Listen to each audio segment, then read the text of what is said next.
Chief of the Omahas. Please welcome Chief Big Elk.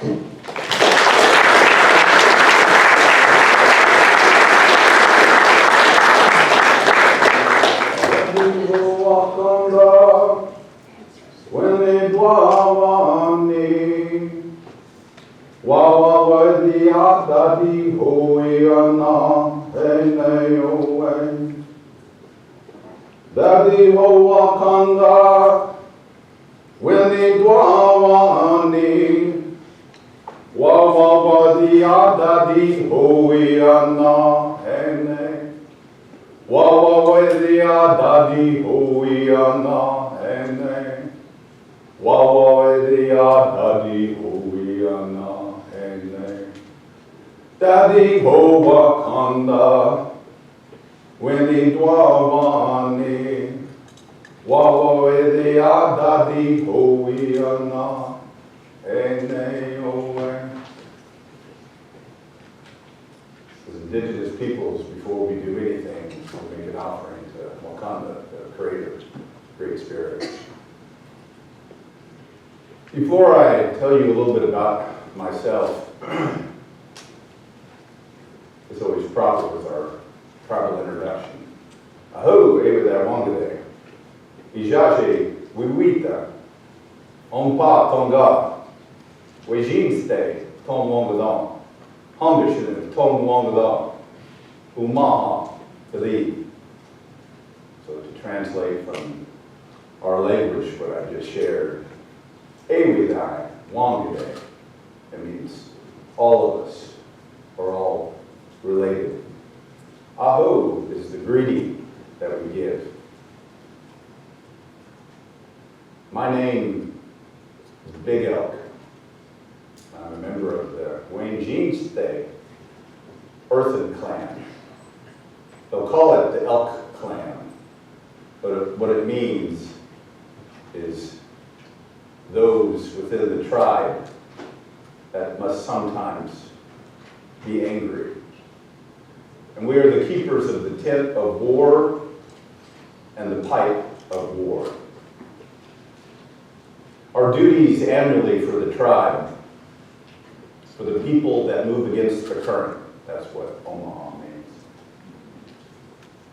When that first thunder comes, sometimes we call it the snow thunder. That's our beginning of the new year. And when that happens, we take that prized pipe of war, and one of our leaders will go up on a hill. We put that holy tobacco in it, and we use it, and we pray to God for a bountiful spring for our crops, for our people, that the bounty of the mother will come to us and sustain our people, feed our young, strengthen our elders. But when it comes time that we must go to war, it's the role of my clan to say it is time. I wanted to share some about our teachings. If you will notice, I have Grandpa Fire here with me. Fire belongs to men. Water belongs to our women, for they carry the water of life with them. These stories of who we are and where we come from are terribly important to us as tribal peoples. Our original stories say that we come from those 7 sisters constellations across the great river of stars. That is our heaven, and to which we will return. Omahas say everything happens in 4s. When we make that great journey of the souls from the 7 sisters constellation, they come in 4. The first 4 came that way. And when they landed here, it was a body of water. When we came out of the water, the first ones we call by the name Honga, which means leaders. And we have names in that clan when they came first out of the water. there was the one that sees through the water with cloudy eyes because you can't see very well. And then there was the ones who saw their reflections in the water. And all those things are still a part of our culture, why these patterns on this side reflect that side, because that's the first thing we saw was reflections of ourselves. That journey of the souls, when it comes time, when one's temporal body is done, then we're going to go home the same way. We'll have that body lay in state for 4 days, and on the 5th day, before the sun goes down, we have to have them interred. We keep a fire going at all times while a body lays in state, and we have ceremonial meals. Make sure to nourish the soul of that individual because they're making their journey back through the dark river of stars in the sky to go back home. It is said that when we came out of the water, eventually we began to move, and there was rocks close to the surface eventually, and we found those. And we moved on to the land, and a great wind came and exposed more of the land. And we were afraid and implored Wakanda, Great Spirit, Creator, what are we to do? And we were told, go towards the setting sun. And we left that great body of water on the east. To this day, there are still some tribes that speak in our language family from there, and we began to move. So say our old stories. Until we came to these great bodies of waters, of lakes up north. And there we began to form into one larger tribe. That tribe was called Honga. Today, still think of the language that we shared with that original tribe, Honga. We call it Degiha. And as we came across the land and finally got to a point, we implored to Great Spirit Wakanda, what do we do next? And at that point, all those things that were really important to us were given. There was an ear of corn. There was a bow. And they gave us what some call a small sacred horse, the dog, to help us with our burdens and to be our companion. And from those things, we had the sustenance to take care of ourselves. When we formed as that one great tribe, very complex, and we were near what we call the Ohia River. I've heard some call it Ohio. And eventually, there were different tensions as we grew, and we split into 5 cognate tribes. Omahas, those that move against the current, up the river. Punka, some say it means to point south, the sacred head that points south. We remain together. This was told to me around 1,000 years ago. Komze, the wind people, they separated from us not too long after. But the first ones to go were the Wajaje, the Osage, the children of the middle waters. Quapaw, downstream people, they split the first. And separating from these rivers is how we refer to our movements. You'll see some of our names in the territories that you call states.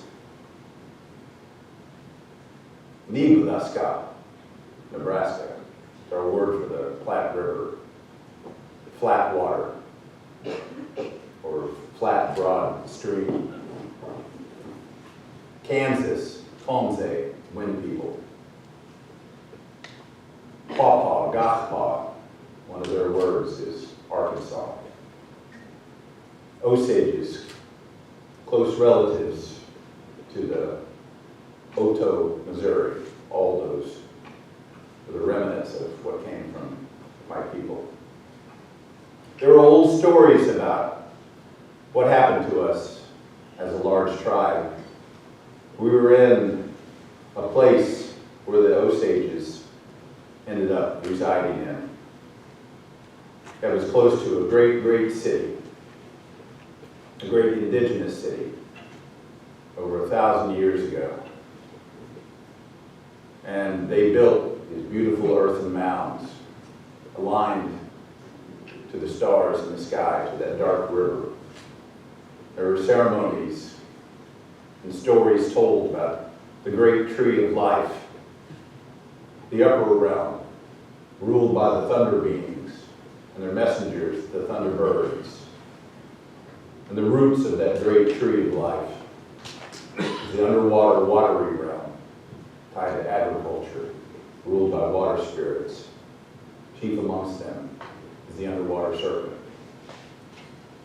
Those stories were embodied in a series of caves that our one large tribe went to, and we documented all these stories. Stories of first father, first mother, Mother Corn, the old woman who never dies, and their first sons and daughters, and the one that we call Redhorn. And from him came the Thunder Twins, all powerful. First father and first mother came from that upper realm. Eventually there was a story of first father sought the power of the lower watery realm. But the teachings were with that upper and the lower, they were to remain separate, equal, and very powerful. And he sent down a spirit wolf to that lower realm to investigate for him, and encountered a water spirit, beaver, and the beaver took its life, ingested it. First father shouldn't have done it, but he did. He himself went down there to the lower watery realm and encountered this water spirit. Some of the tribes have stories that they fought, some of the tribes have stories that they gambled. Either way, he lost. And that water spirit took his life, took his head, and kept it. And his soulless body went back to the upper realm. And in some stories it was the son Redhorn, in some stories it was the Thunder Twins. All these we embolden on rocks to tell the stories forever. It's our form of writing. Eventually, those stories that we put on the rock art tells of those Thunder Twins going down there, finding and defeating that water spirit. Their father, Redhorn, bringing the head of first father back to him, bringing him back to life, therefore allowing him to ascend to heaven. And that became the story for all of our people. You all have stories of someone who is part God, part human, who gave up their life for your sins to rise again. We have those stories too. We are all related. Eventually, as the tribes separated from each other, we began to go our own ways. The Omahas and Ponkas went upstream. We found ourselves in a place near the pipestone quarries. The Dakota call it Okoboji. It's a beautiful place. And 500, 700 years ago, that's where we were. And we interred ourselves there with the Ioways and the Otos and the Riveras. And there we took on a new form of government that still has its effect on my people today. There we established the sacred circle of the Hudaga, of the sky clans. The Day means lightning comes from their eyes, pertains to the power of the thunderbirds. And then my clan was a part of the Earthen Elk clan, but we're really the keepers of the tent of war. And our job is to provide sustenance for the people. And a little story was explained to me why the keepers of the tent of war are also called the Elk clan. And it was said that the sacred objects in the tent, they need to be protected when not in use and covered. And the leaders of the clan asked within the tribe, what hides do we have that we can fashion into coverings and bags for these sacred objects? And what they brought to us was the brain tan hide of elks. And so we adorn these sacred objects in those. And that became our taboo and our rights and our responsibilities. Members of our clan can't wear elk hide moccasins. They can't eat elk meat. These are the ways of a tribe that may seem different to you. Rights and responsibilities, taboos, things we cannot do. Eventually, our people moved down south along Nishuda and Smoke on the Water. You all call it the Missouri River. The reason we call it that, powerful river. And in those cold months in January, it moves with such ferocity. When it's really cold, a frozen fog bank will come across the top of it. Nishuda, Smoke on the Water. That's what we call it. And eventually, we settled in this land that you now call Nebraska. Nebraska. People that move against the current. I was born in the years that this United States of America was forming. When I was a baby, this nation was established, and I grew up along with it. One of the things that was hard in my life, because I knew from a very young age from my father that I may follow in his footsteps. He was a Big Elk as well. These names were fixed within our clans. And I was groomed from a young age to become a leader within our clan and maybe for the tribe. As I began to grow older, much pain surrounded us, much disease in the form of cholera, and the smallpox was the rough one. Somewhere in my youth, I remember the first one where it began to spread. And when it first came, we had larger villages where we all lived together, which is why it spread so quickly. But by 1800, 1830, there was another wave during my lifetime. And each time it came, it took nearly all. Out of 100 people, 85 to 95 would be gone each time that it came. And each time, we would get a little bit better from it, and time would pass again and it would come back. These are difficult times. Along with that, as your ancestors came to this land, that began to change things too.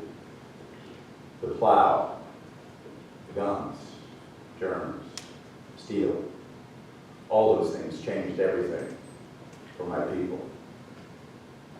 And the challenges of what we had to do during that time frame became more immense and more difficult to deal with. The chief before me, Blackbird, in some sense he was a very strong and powerful leader. He controlled the trade on the Missouri, enacted taxes Some called him a pirate. And in some sense, he was ruthless.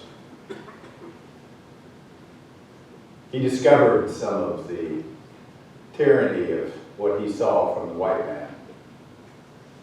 He liked to take this poison, arsenic, and to give it to his enemies within the tribe, and then say it was supernatural providence that took him.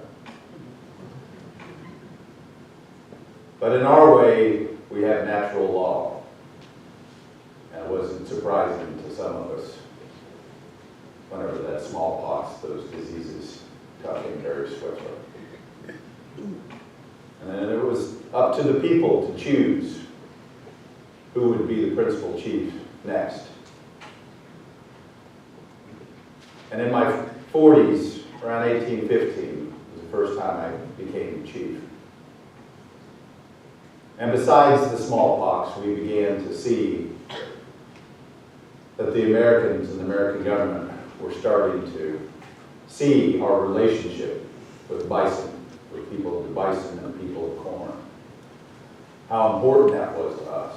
How it provided for us, gave us self-sustenance, gave us self-reliance. And they began to kill them, and to hunt the elk, and to shoot the wolves as they brought their cows to replace our bison. They brought their plow to change the land from the way that Wakanda had made it for us to look like where the white man had came from. All of these things began to happen during my lifetime. And it was my challenge to lead and to make tough choices of what to do as a leader during these times.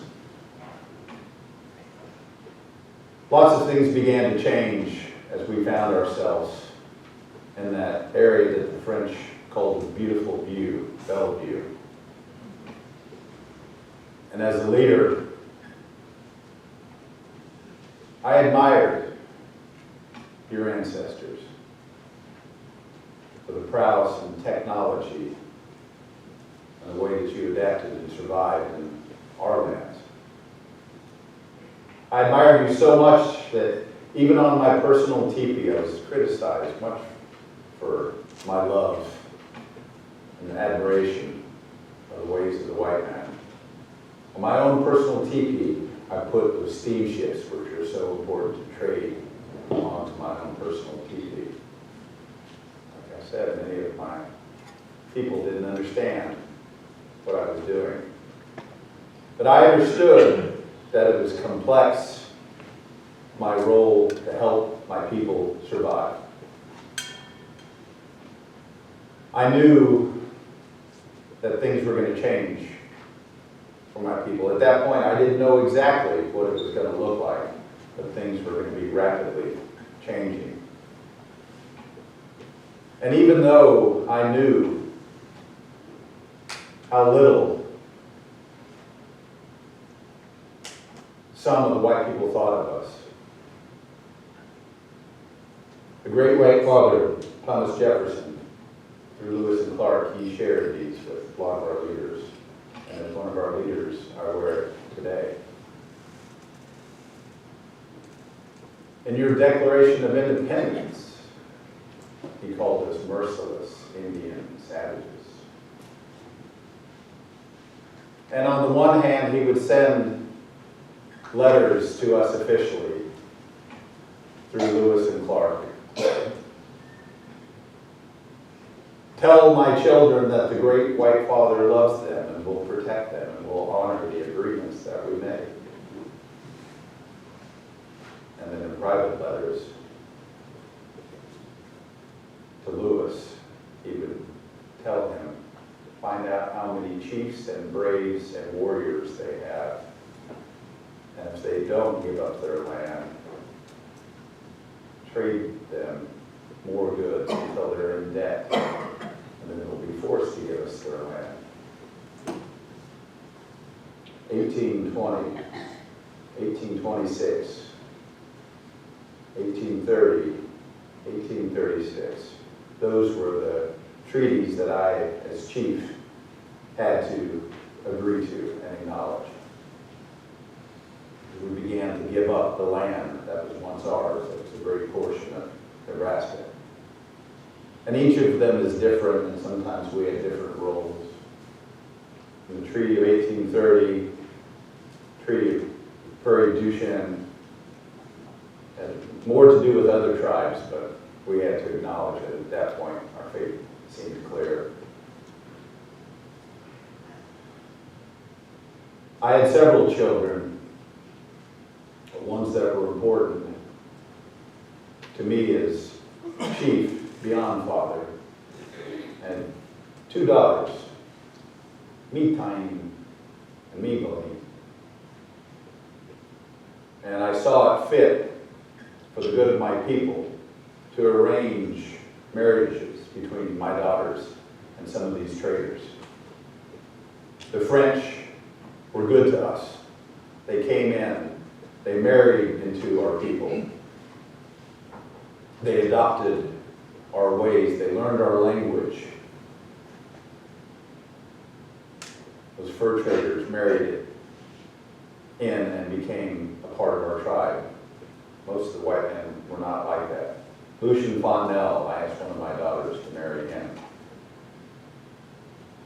From that, later on, I was granted a grandson, Logan, who became important to the tribe in his own way. My other daughter, I asked her to marry Manuel Lisa. He was a French Creole trader, but was an important political leader. Served as governor of the Missouri Territory, eventually a powerful individual. And together, we helped advise the United States in the War of 1812 for those tribes around the Missouri River. I sought to be an ally with the United States in the hopes that it would protect my people. I shared the sanctity of marriage of my daughters to individuals who could hopefully help my people. These are not easy choices. Manuel Lisa, at a certain point, took one of my granddaughters and had her be educated back in Louisiana. My daughter did not like that.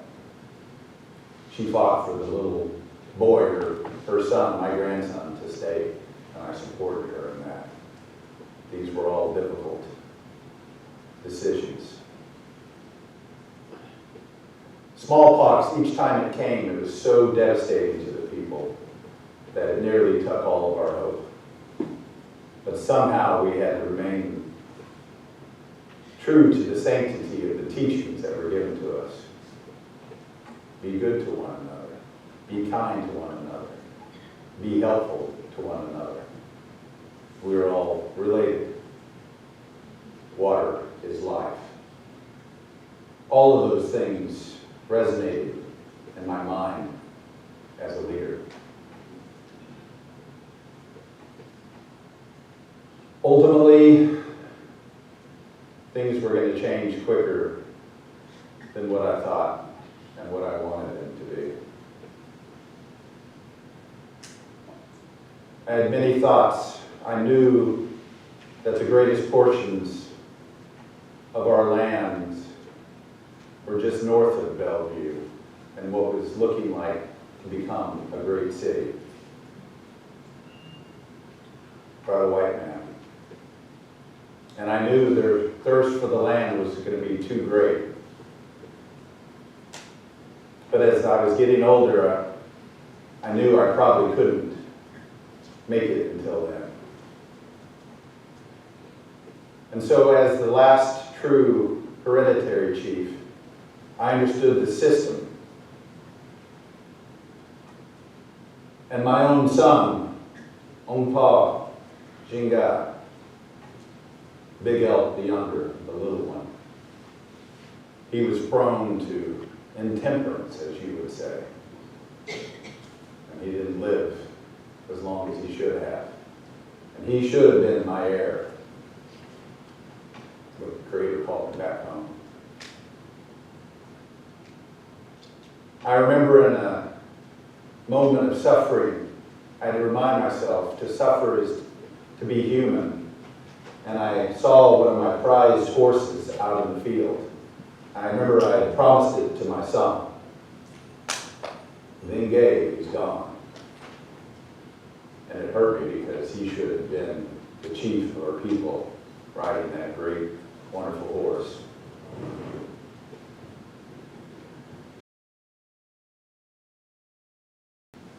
And to help me with my pain, to give is to heal amongst my people. And I asked my lieutenants, the other chiefs, to go find me someone within the tribe who was worthy, who had not a fine horse, and they did. And I bade them to bring him to me and told them what that horse should have been used for. But that horse was now his, and to ride it with the pride that should have belonged to my son. And he did.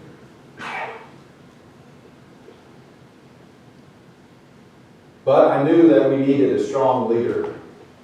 We didn't need a tyrant. We need someone who could think wisely. And eventually, there was part French, part Ponca leader that I identified, Joseph LaFleche. And I knew the ways of my tribe and our system and our adoption ceremonies, and I took him as son and designated him to be the leader. Because I knew he would be a good one. And that somehow we would try to survive, giving up everything that we had. But I knew that we probably wouldn't be able to do that.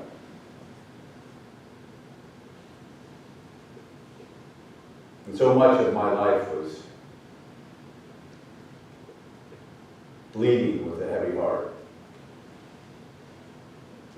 thinking of everything that I could do for my people as the world was changing, as the white people were moving and forming this big city just north of us, and slowly starting whispers that they were going to remove all of the tribes that were ancestral to these areas. The Pawnee, Iowa, Oto, Poncas, Sac-and-Foxes, and the Omahas. That smallpox was so tough on all of us. Eventually, the only reason why my tribe was saved from being removed to Indian territory, like those other tribes I mentioned, was we were so devastated by smallpox that we asked to be put on a reservation to protect us.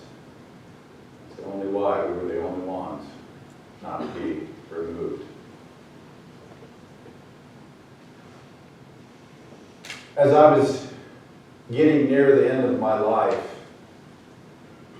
I thought it was best to return back to the city towards the rising sun where the great white father was, to look one last time while I still had the strength,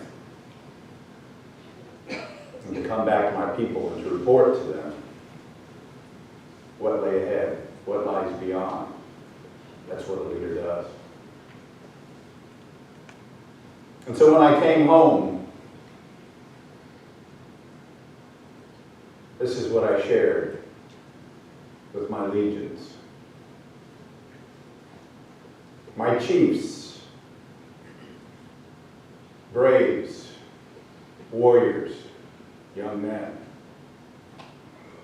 I have gone to a far-off land in the east with the rising sun to see the great white father and what plans he has for us. I have seen many strange things. And it saddens my heart to share some news with you. There will soon be a coming flood to us here. And it will make life difficult for you. Soon the animals which Wakanda has given us for sustenance will be no more and will return no more. You can see that I am advancing in age, that the 4 hills of life might be coming soon to an end, and Wakanda will call me home, back to our 7 sisters. I am no longer able to lead and think for you the way that I once did when I was younger. You must think for yourselves and prepare for what will benefit you the most and what's to come. You may not know my meaning. Some of you are advanced in age like myself. And by the time this coming flood and this change comes, we will be lying peacefully in our graves. But the rest of you, chiefs, braves, warriors, young men, you will have to remain here and to suffer this flood and change and somehow survive.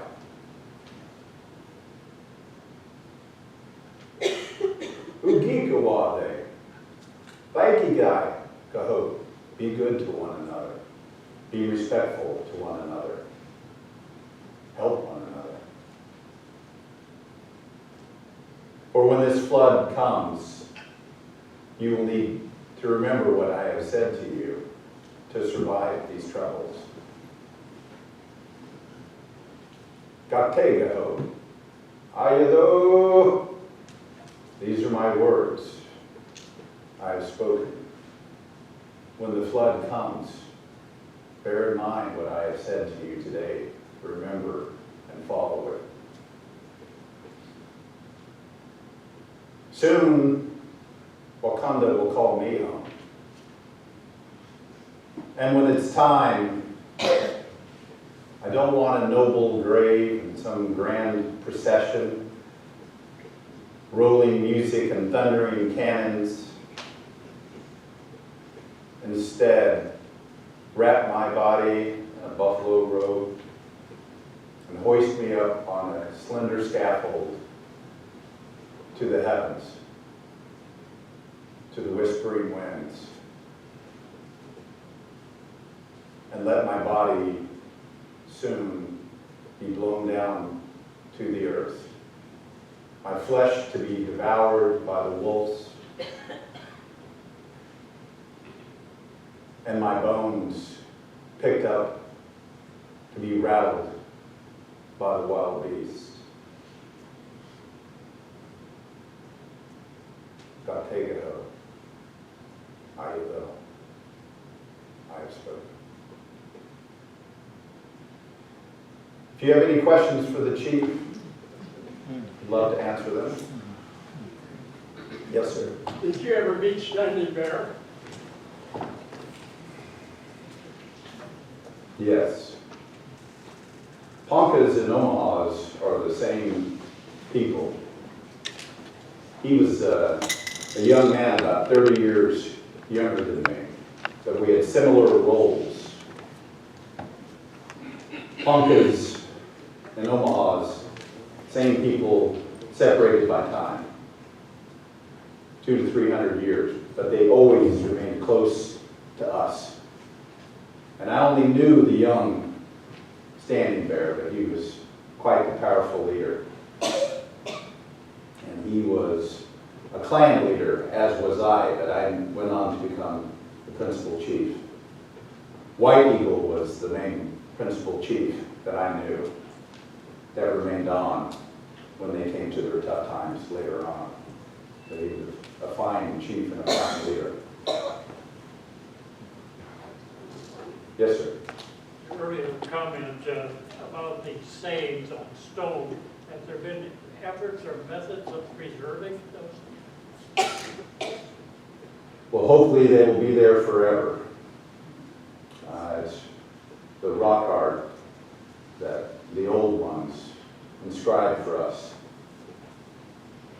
Tells us all these stories that were important to us many, 1,000 years ago. And hopefully they'll always be protected in those sacred caves. There's 2 of them where we're close to that great city, some call Cahokia.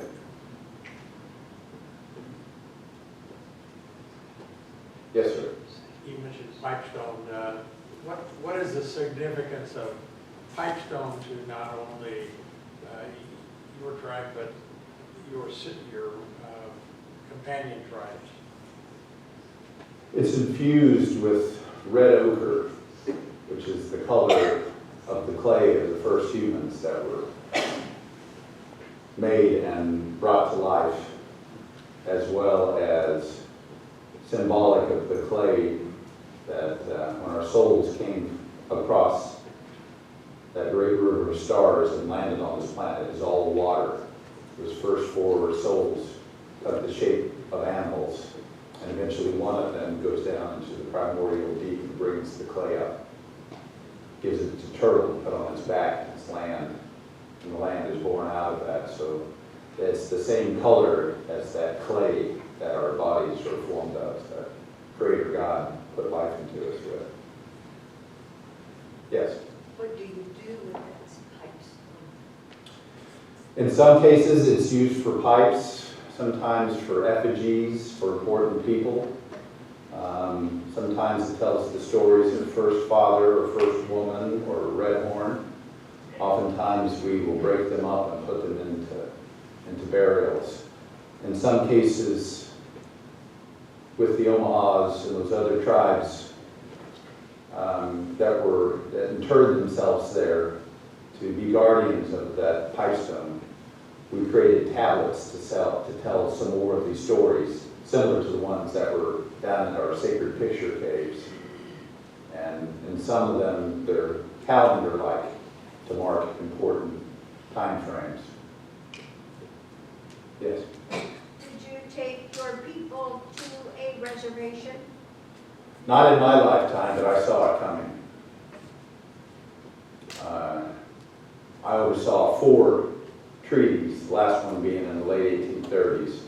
God called me home in the year 1848, but it was close. The next one was going to be the big one.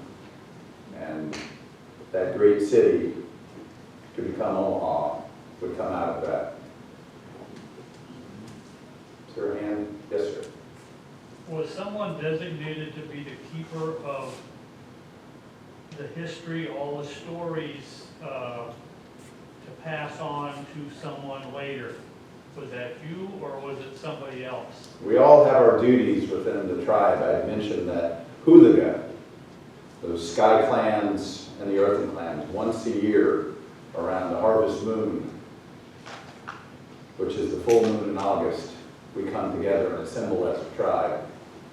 Each of those clans has duties, rights, responsibilities, taboos. Together, it's everything we need to survive and to teach within our clans. The challenge was things like smallpox.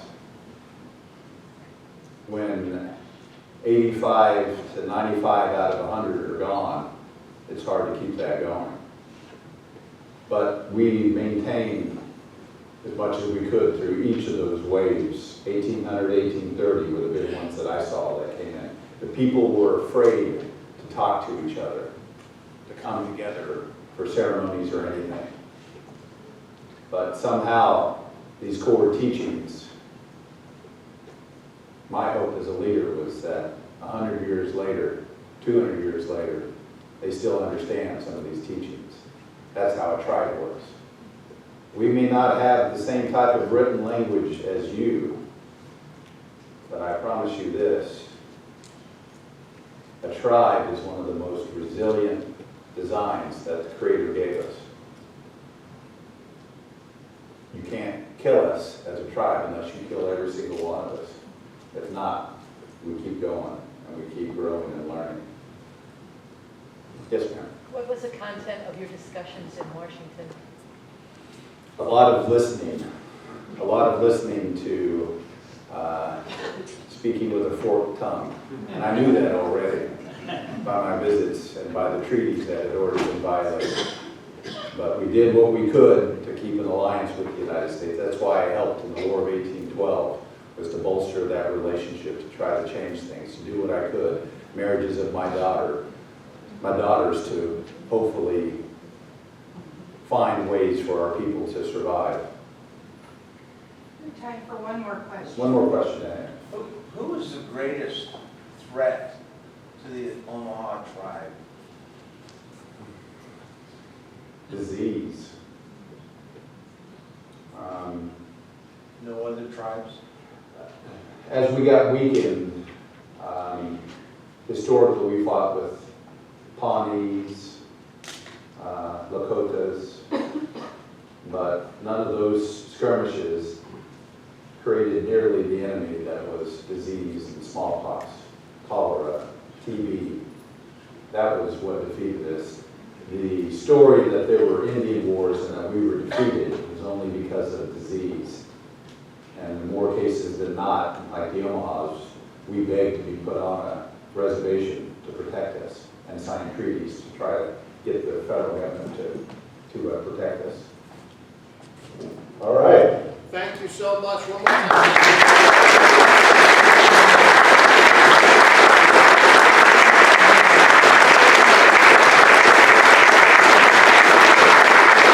So now, let me take the opportunity to introduce you to the scholar behind the portrayal of Big Elk. This is Taylor Keene. Now, Taylor is the 5th great-grandson of Big Elk.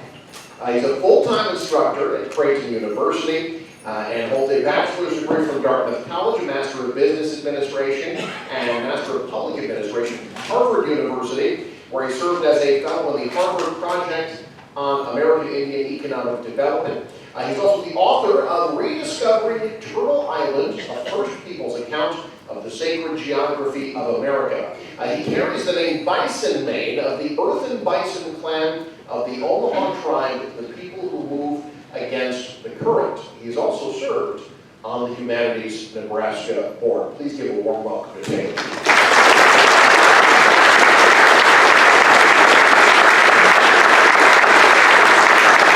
And now, Mr. Keene will be taking some questions. Like last time, I would like to start. We saw a performance earlier that was informed by letters, the written word.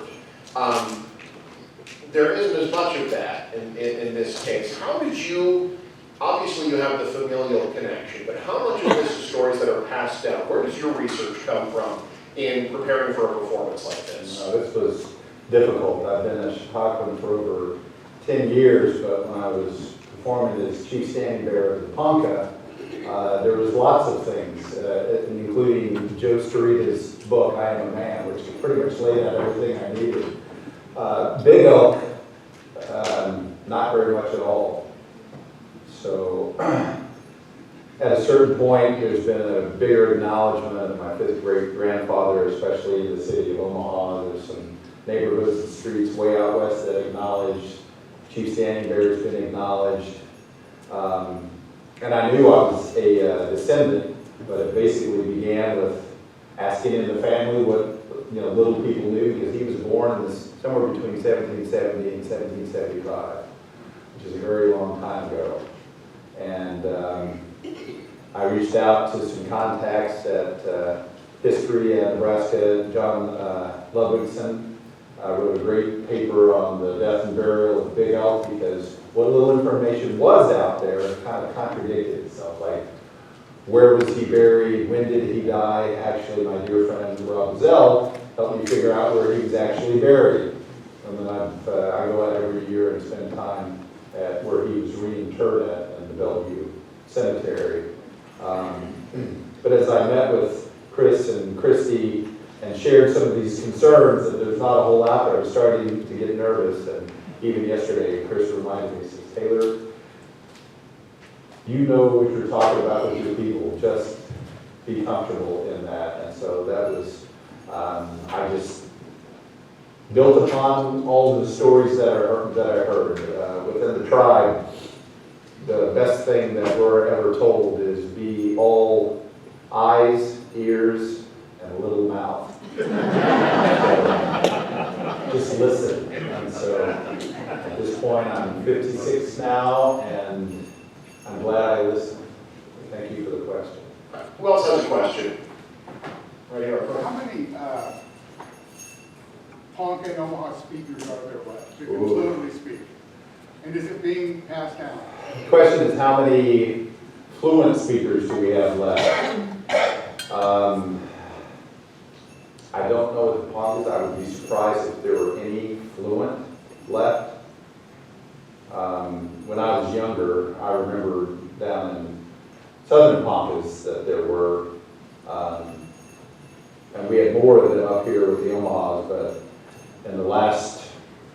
in my lifetime, we're down to under 10. My mother's one of those, and she's advancing in age. It's incumbent upon all of us to try to learn. We have a good language program. There's hope. We're doing what we can. What good speakers we have left are part of our Omaha EA, the Speak Omaha program up there with Omaha Nation Public Schools. But it's, the culture lies in the language.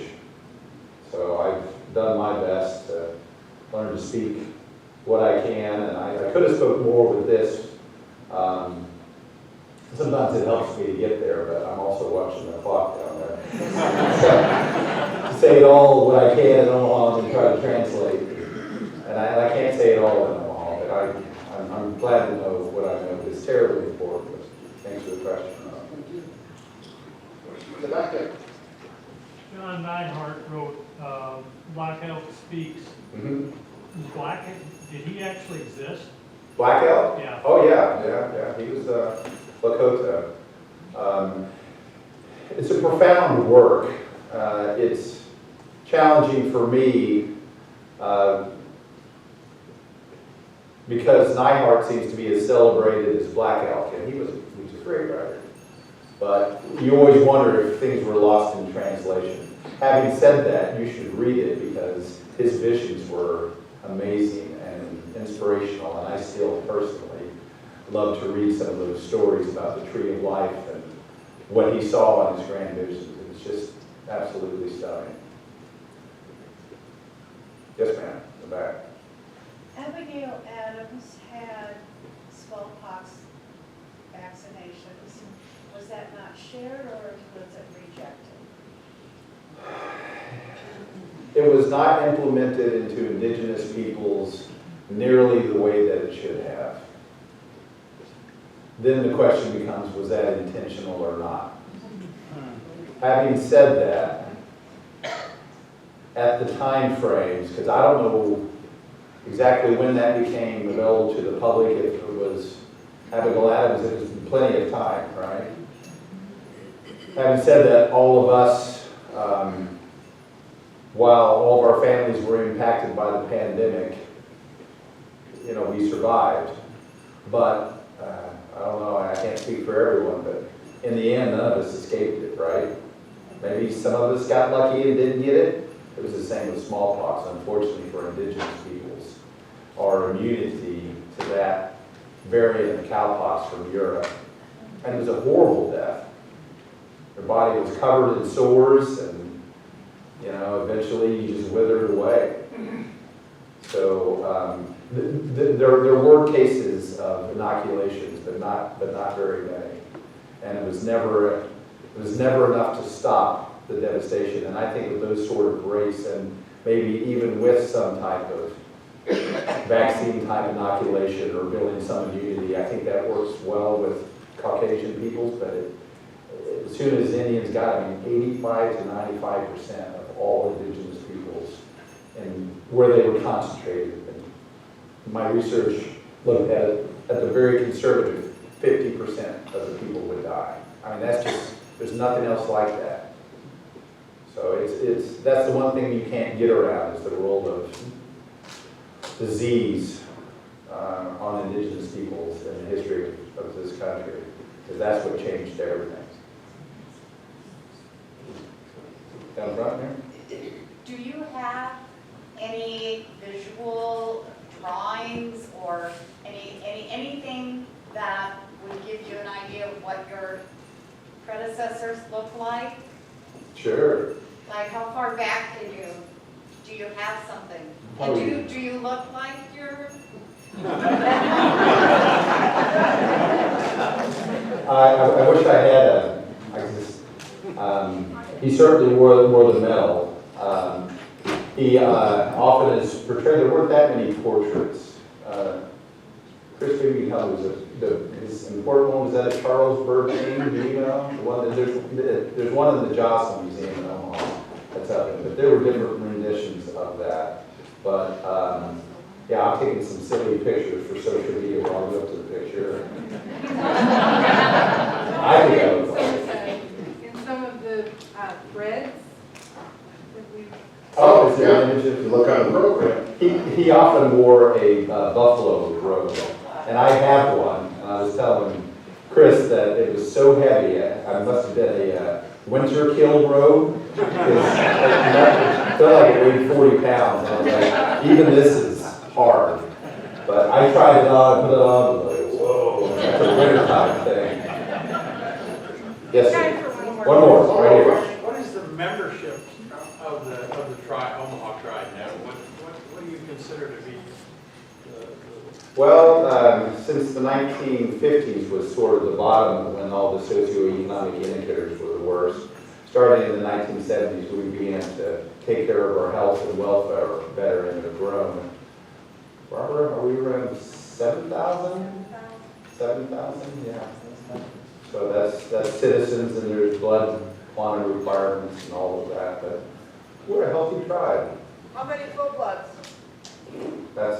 I don't believe that there is any such thing as full bloods anymore, but not just indigenous blood, but mixed indigenous bloods. And most Omahas, I had German, I had French blood, so, and there's very few that, that didn't impact that. Again, go ahead. No, by all means. Thank you very much for your time.